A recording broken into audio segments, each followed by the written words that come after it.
Hi, I'm Harlan Krumholz, editor of JACC. I'm here with Kushal Kadakia, deputy associate editor. We're here at day 2 of ACC, and we're having a good time. It's a lot more great science today, some really great new trials that were presented. One that I was particularly excited to see today was the 5-year results of the low-risk Evolut trial.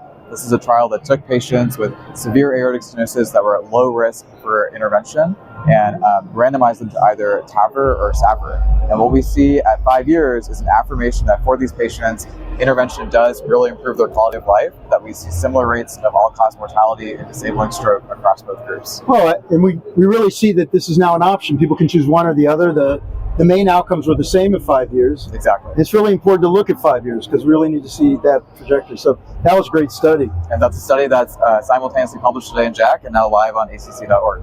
Yeah, that's a terrific one. We also saw the ALIGN-AR study, which was a study of aortic regurgitation, a new trilogy system. We showed that this could be safe and effective. It opens a whole new range, again, in structural heart disease for people now who have got severe aortic regurgitation or suffering from symptoms. There's going to be a percutaneous approach to how we can treat them. I think it's going to be a new modality, and it'll be really interesting to continue to follow the results in there moving forward. Building on the intervention theme, though, sometimes it's important to test devices to see when they don't actually work in certain indications. And one of the trials we're most excited about today is called the ALT-SHOCK-2 trial that just went live. And this is a trial that randomized patients to either getting early initiation of intra-aortic balloon pumps, but in heart failure-associated cardiogenic shock. The first time someone's done a randomized control trial. I love this study. It's a really great study. And what they found is that the primary endpoint of mortality at 60 days or bridge to a transplant, they actually didn't find a benefit.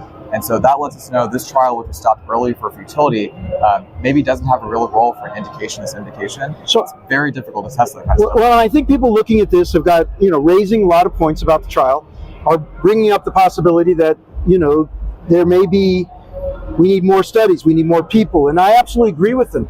But here was the first study that actually went head-to-head, and it doesn't provide evidence of superiority for the interventional approach with the balloon pump.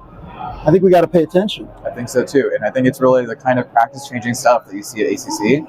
And this trial, we have a whole deep dive now at JACC with our new journal club that people can check out online after the study. Yeah, that's going to be terrific. We're really going to take a deep dive into that study. But let me talk about another thing that's questioning conventional wisdom, which was the FACC study, which was questioning whether or not we need to do restriction in patients with heart failure of the amount of fluid that we're giving them, and is that going to be a problem? And I think most people would think, like, what are you talking about? Like, this is part and parcel of how we treat people. We got to fluid restrict, and this trial suggested that it didn't matter, that patients with or without the fluid restriction did just as well. I know. This is something that I feel like every medical student learns on the wards really early on.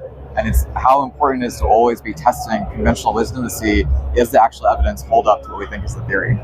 So, super day, lots of good stuff out there, and we hope you'll take a look at JACC and the other journals and look at ACC Anywhere and get a chance to really get the feel for these studies. Yeah, absolutely. Stay tuned and come back for day 3 tomorrow. Yep.